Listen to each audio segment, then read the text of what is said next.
There are more than 400,000 NCAA student athletes. NCAA On Campus is their story.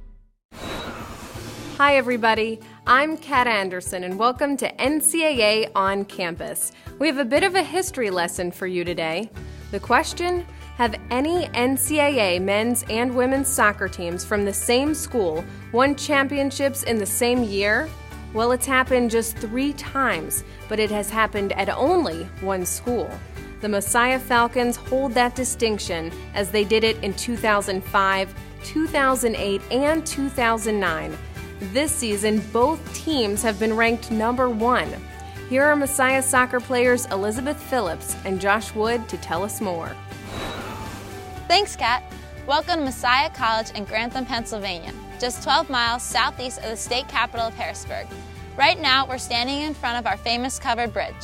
We're a Christian school with about 3,000 students, and we compete in Division III. Messiah is celebrating 50 years of athletic excellence this year. We have a storied tradition. Our softball team was the national champion in 2009. Our women's basketball team has been 2-time runner-up in just the last 10 years. Our field hockey team, 8-time national runner-up. In our Commonwealth Conference, the Messiah teams have won over 60 conference championships just since the year 2000. But as you heard, it's our soccer programs that put Messiah in the record book. Our men's team has won 8 of the past 11 national championships, and the women's team has won 3 of the last 6. So what's our secret? The secret to our success. I don't know if I should be saying this or not. We focus on what we can control and on, the present moment. The secret of Messiah's success is that we pay attention to the small details. We have a mentality embedded here at Messiah that we can get better. We really do focus on each game at a time, knowing that you're not doing it for yourself, you're doing it for something bigger than yourself. Most importantly, that we're friends first and soccer players second. I think we also just play with sheer joy. We just approach each season, each year, knowing that how hard and how difficult it is. The secret to Messiah's success is, I could tell you, but I'd have to kill you. You're kidding, right, Danny? Yeah, I know you're kidding. Because what Messiah is and what the students are so focused on is their Christian faith. But when your view of the world is so much broader than athletics, where is the place for athletics? I think we want it all, We want to have Messiah be an awesome place in regard to, an education that's through a biblical worldview lens. But that doesn't mean that we don't have to be excellent in the classroom and excellent on the athletic fields as well. We're not going to give in on being the best soccer team we can possibly be. At the same point, we're not going to give up on integrating our faith and developing young women and young men in any way, shape, or form just because we can be a better soccer team. And in fact, I think one infuses the other. We have a greater purpose than just winning soccer games here at Messiah.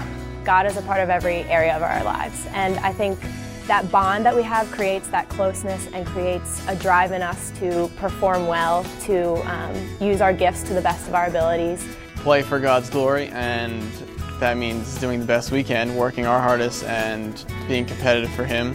And if that means having to knock someone to the ground to get there, we will. That toughness is a key part of the approach the Messiah teams take on the soccer pitch. Before Messiah started winning, there was just a common theme that Messiah wasn't tough enough to win a national championship. And so every practice, every game, we go out to prove that Messiah is tough enough to win a national championship. The genius of the "and," we like to call it. So we want to be technical, we want to be skillful, we want to keep the ball, but we also want to be scrappy, tough. I think it's a combination of a couple different programs that we want to mimic. One would be the Dutch. We play a 4-3-3, so we play with wide wingers. We try and spread out the field. We want to possess the ball, and we want to play in our opponent's half. I think the other program that we want to mirror is the UNC women's soccer program, who they're tough, they're competitive, they go hard, they battle in practice, they battle in games. We train technically really hard all the time. That means, our touch, how we prepare a ball, passing, receiving, turning. It's the things that everybody does, but I think for us, it's a commitment. The men and women of Messiah Soccer have developed a special bond that goes beyond the soccer field. Our relationship with the women's team here at Messiah is like nothing I've ever encountered before. It's almost like we're one team, as if there's like Messiah Soccer and there happens to be a guys and a girls team.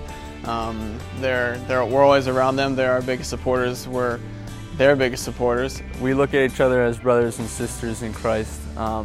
We're there for each other. We keep each other accountable. We love watching them play. They love watching us play. It's awesome to have the support there for every game. Winning the same year as the girls was just an unbelievable experience. Being able to share that with not only your teammates, but also another team from your same school who you're also very close with. It was something really special to experience that and to celebrate that with them. The NCAA Men's and Women's Division III Championships are in San Antonio on December 2nd and 3rd. Follow the action online right here at ncaa.com. The highest honor the NCAA can bestow upon an individual is the Theodore Roosevelt Award, named after the president and the man who helped create the NCAA more than 100 years ago.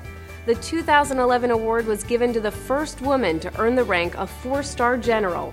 The general is also a former NCAA student athlete. Ann Dunwoody attended SUNY Cortland at the beginning of the Title IX era and distinguished herself on the school's first intercollegiate tennis and gymnastics teams. She joined the Army immediately after graduation with a plan to serve just 2 years. That was 35 years ago. Since her first assignment as a platoon leader at Fort Sill, Oklahoma, General Dunwoody has commanded at every level and held a variety of worldwide assignments. She was the first woman to command a battalion in the Army's 82nd Airborne Division and is the first woman in the U.S. military to achieve the rank of 4-star general. Dunwoody is currently the commanding general of the U.S. Army Materiel Command, an organization with more than 70,000 soldiers and civilians operating in 49 states and 144 countries around the globe.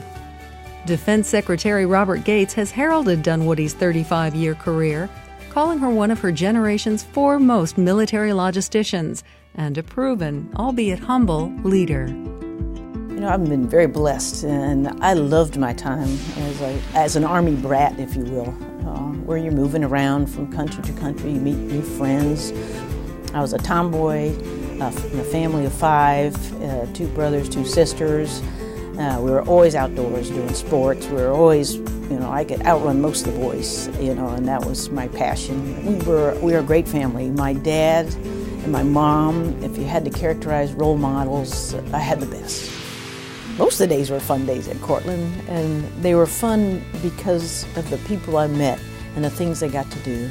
And the athletic arena that I operated in most of the time with all the gymnasts and the tennis players and the coach, those folks were not only athletes, but they became my friends.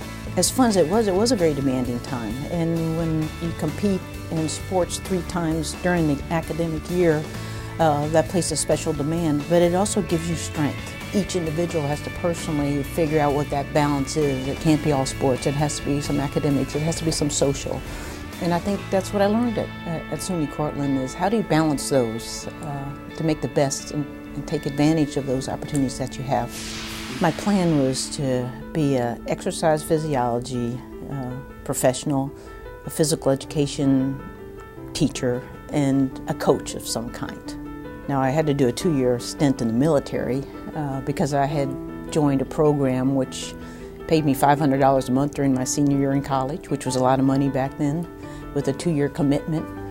They were going to pay me to jump out of airplanes. That was pretty exciting to me. I really saw my 2-year experience in the Army as a little detour en route to what I really wanted to do.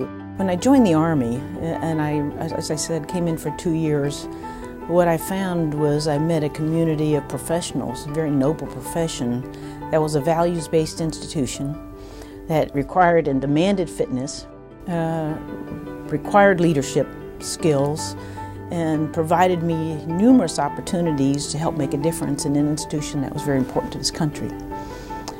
And when my 2 years was up and I realized how much I truly enjoyed and loved what I was doing, I remember telling my dad, I'm going to stick around in the Army a little longer because I really enjoy it. And as long as I enjoy it and I think I can make a difference, I'm going to stay with the Army. As I look back on my time in the military, and when I came in, they were just disestablishing the Women's Army Corps. And that gave women the opportunity to be fully integrated into the Army. And so the challenge of just not me, but our entire cohort of women that entered the Army back in that time, during the 70s, challenge was not to be the female platoon leader, the female company commander, or the admin clerk, but to push the full integration of women into integrated platoons, fully integrated jobs. And I think will be our legacy, that we've continued from the Women's Army Corps to push the integration of women into the Army that you see today. You know, I never appreciated the enormity or was prepared for the enormity of this promotion. And I'm still humbled and honored that I achieved the rank and that the Army had the confidence to promote me to this rank. It hit me the enormity of not me, but the promotion of a female to this rank and the hopes that it gave for so many, and also for the World War II vets and the previous women that went before us to feel part of that journey, and they did, and it was very, very special. The advice I would give is to everybody, whether they're here or not, but these athletes, no matter what you do, make a difference. Make a difference. Don't just come to work or come to the sports team. Go in there and know that you can make a difference, whether it's individual, whether it's collective, whether it's as a team, that you personally are contributing to make a difference in some way. So I think it's very important every day that all of us come, and I think about my organization. If all 70,000 people came to work every day and knew that what they did was making a difference and contributing to the success of this mission, how powerful this organization could be. And it doesn't matter if you're a small 5-person team or 10-person team or 50,000-person team, if every individual believes that they can make a difference, the results will be incredibly powerful. You know, I don't think I'll ever shut down and quit, and I think I'll always find ways that I can make a difference. It might not be at the same op-tempo or pace that we live today, because I don't think people can, it's not a sustainable op-tempo as we get up in our golden years. But I think I'll always find ways where I can make a difference and give back, because I've been so blessed throughout my life. That's all for this edition of On Campus. Thank you for watching, and we hope you'll continue to check out our show here at ncaa.com.